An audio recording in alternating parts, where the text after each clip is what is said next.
everyone, I welcome you all to SST Adipedia. Myself, Anurudha Prabhakaran, are going to teach you today about equity shares, which is a lesson which belongs to 12th standard secretarial practice. It is a very, very important question. There is a possibility that they will ask you this question in examination. Today we will see what is this equity shares. You all people know that there are two types of main shares, that is equity shares and preference shares. आप लोगों को मालूम है कि यहाँ पे दो shares होती है, एक होता है इक्विटी शेयर्स, दूसरा होता है preference shares. Today we will study about equity shares. So we will see what is this equity shares. Now here equity shares is also known as ordinary shares. Equity shares को हम लोग ordinary shares भी बोलते हैं. Now companies have defined equity shares as those shares which are not preference shares. वो shares जो preference shares नहीं है वो होता है इक्विटी शेयर्स. वो शेयर्स जिसको कि हम प्रेफरेंस शेयर्स नहीं कहते हैं, that is known as equity shares. As I told you, there are two share types of shares, equity shares and preference shares. जो shares preference shares नहीं है वो होता है equity shares. So here equity shares are fundamental source of financing in the business activities. सबसे ज्यादा पैसा कहां से आता है, कौन से माध्यम से आता है? वो आता है इक्विटी शेयर से. सो इक्विटी शेयर्स जो है वो एकदम अहम माध्यम है फिनेंस का. Equity shareholders are the residual claimants of the income. यानी कि जो भी बच जाता है वो सारे के सारे इक्विटी शेयरहोल्डर्स के नाम पे जाता है. फॉर एग्जाम्पल, अगर समझो आपके घर पे कोई अचानक से गेस्ट आ जाता है खाना खाने के लिए. मम्मी ने खाना बनाया है लेकिन गेस्ट आने के हिसाब से नहीं बनाया था, तो क्या हो जाता है, बहुत मम्मी बोलेगी आपको कि पहले गेस्ट लोगों को खाने नहीं दीजिएगा, जो भी बच जाएगा वो हमारे नाम पे हो जाएगा. तो इसका मतलब यही होता है कि इक्विटी शेयर्स में भी जो लास्ट में बच जाता है वो सब कुछ इक्विटी शेयर होल्डर्स के ही नाम पर हो जाता है. Next is equity share holders do not gate fixed rate of dividend. Equity shareholders का डिविडेंड जो रहता है वो फिक्स्ड नहीं रहता है, वो हमेशा फ्लक्चुएटिंग होता है. It depends upon the profit of the company. If company earns more profit, the equity shareholders will get more dividend. If company earns less profit, equity shareholders will get less dividend. अगर company ज्यादा मुनाफा हासिल करती है तो company को ज्यादा dividend मिलेगा. अगर कंपनी कम मुनाफा हासिल करती है तो कंपनी को इक्विटी शेयरहोल्डर्स को कम डिविडेंड मिलेगा. मतलब कंपनी के मुनाफे के हिसाब से इक्विटी शेयरहोल्डर्स का डिविडेंड चलता है. Next is the owner of the equity shareholders are a risk bearer. सही बात है, ज्यादा पैसा लगा रहा है कंपनी में, लंबे समय तक इक्विटी शेयरहोल्डर्स ही रहते हैं, इसीलिए बोला गया है कि वो लोग रिस्क बेरर्स है. रिस्क बेरर्स का मतलब होता है जो रिस्क उठाते हैं, जो खतरा उठाते हैं. So equity shareholders are the risk bearer of the company. ज्यादा मुनाफा होगा तो ज्यादा डिविडेंड मिलेगा इनको, कम मुनाफा होगा तो कम डिविडेंड मिलेगा इनको. इसीलिए कंपनी में जो खतरा उठाते हैं वो होते हैं रिस्क बेरर, जो कि हमारे इसमें इक्विटी शेयरहोल्डर्स है. Next is equity shareholders have the right to participate in the management of the company. Equity shareholders risk bearer है. इक्विटी शेयरहोल्डर्स को अपना पैसा लंबे समय के लिए कंपनी को देना पड़ता है, इसीलिए उनको अधिकार दिया गया है कि वो मैनेजमेंट में पार्टिसिपेट करे या मैनेजमेंट का हिस्सा बने.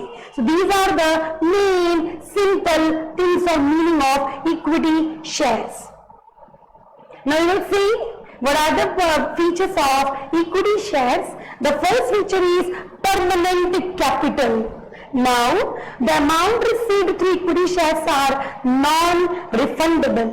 मतलब कंपनी के लाइफ टाइम के through, during the company's lifetime, company is not going to give you back your money of equity shares.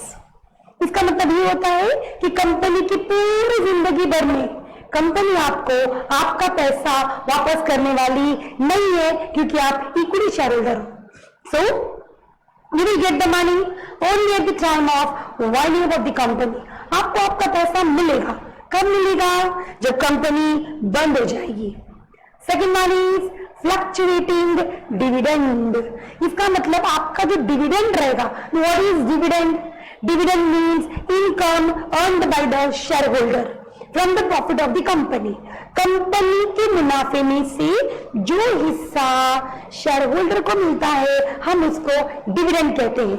तो यहाँ पर इक्विटी शेयर होल्डर का डिविडेंड हमेशा फ्लक्चुएटिंग रहता है, फिक्स्ड नहीं रहता है। फ्लक्चुएटिंग का मतलब होता है कि उन लोगों को अगर कम मुनाफा हुआ तो कम डिविडेंड मिलेगा, ज्यादा मुनाफा हुआ तो ज्यादा डिविडेंड मिलेगा, और अगर कम मुनाफे की टाइम पर हो सकता है कि इनको डिविडेंड मिले या ना मिले। सो द डिविडेंड इज और dividend are fluctuating. Next is right. Now here the equity shareholders are risk bearer, खतरा उठा रहे वो लोग।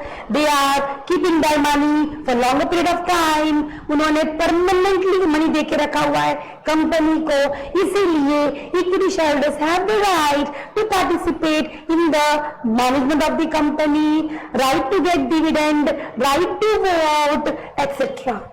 or to be a residential or residual claimant in the company. यहाँ पर अभी क्योंकि हमारे इक्विटी शेयरहोल्डर्स बहुत खतरा उठाते, इतना खतरा उठाते कि अपना पैसा लंबे समय तक के लिए कंपनी को देते हैं। लंबे समय तक वो लोग खतरा उठाते रहते हैं। मुनाफा हुआ डिविडेंड मिलेगा, मुनाफा नहीं हुआ डिविडेंड नहीं मिलेगा, इसीलिए they have to wait when the dividend is being given to the preference share holder.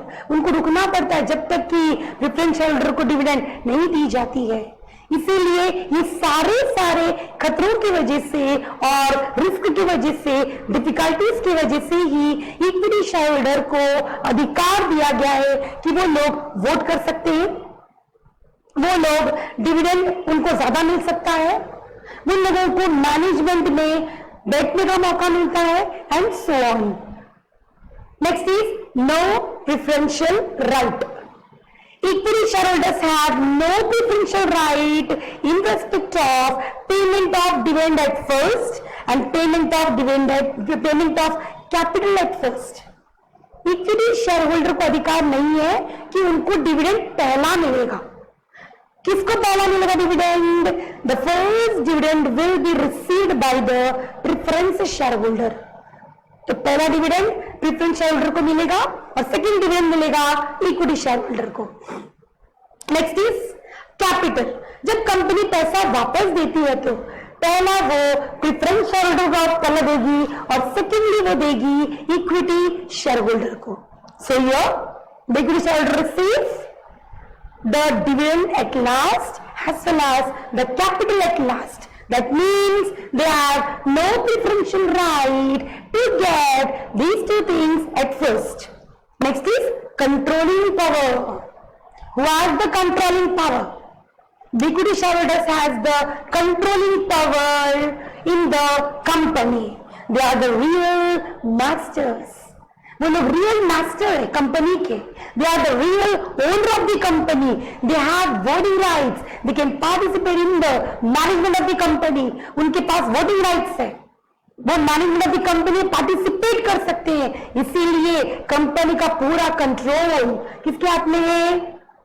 Equity share holders के हाथ में। किसके हाथ में? इक्विटी शेयर होल्डर्स के हाथ में। नेक्स्ट इज रिस्क, खतरा। कितना खतरा उठाते हैं वो लोग? मैंने पहले बताया दे आर द मोस्ट और the maximum risk bearer of the company. Company में सबसे ज्यादा खतरा कौन उठाता है? हमारे इक्विटी शेयर होल्डर्स, क्योंकि उन लोगों को डिविडेंड लास्ट मिलता है। आइदर दे फीड और दे फास्ट, या तो भरपूर खाते हैं वरना भूखे मर जाते हैं।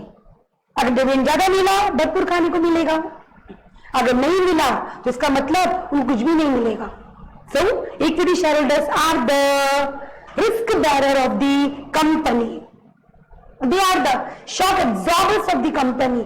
वो लोग शॉक एब्जॉर्बर है। So we have studied 6 points regarding the features of equity shares. So with this, I have ended my session over here. I will be soon in front of you with my next session. Till then, see you. Bye bye. Don't forget to press my bell icon and vote for me. Thank you very much. Thank you.